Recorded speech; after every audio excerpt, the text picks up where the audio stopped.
ইলেকশ্যনত জিকাৰ পাছত জিকাৰ আগলৈকে নমস্কাৰ দিয়ে, ৱালেকুম চালাম বুলি কয়, হয়নে নহয়? ইলেকশ্যনত জিকাৰ পাছত এই নাহিবি যা, মোৰ কাম আছে বুলি কয়, হয়নে নহয়? অহংকাৰ কৰে নে নকৰে? মই গোটেইকেইজনক কৈ দিছো, ৰাইজে কৈছে যে আপোনালোকক ভোট দিব, আপোনালোক জিকিব, কিন্তু জিকাৰ পাছত ৰাইজৰ ওপৰত অহংকাৰ কৰিলে নহব। শুনিছেনে?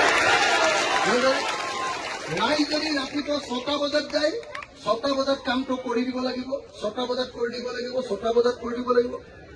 আৰু যদি ৰাইজ ৰাতি 12টা বজাত কামৰ কাৰণে যায়, তেতিয়াহ'লেও 12টা বজাত কাম কৰি দিব লাগিব। আৰু আপোনালোকক ভোট দিয়া মানুহৰ কামো কৰিব লাগিব আৰু ভোট নিদিয়া মানুহৰ কামো কৰিব লাগিব। মুছলমানৰো কাম কৰিব লাগিব, হিন্দুৰো কাম কৰিব লাগিব আৰু জৈনৰো কাম কৰিব লাগিব, হয়নে নহয়?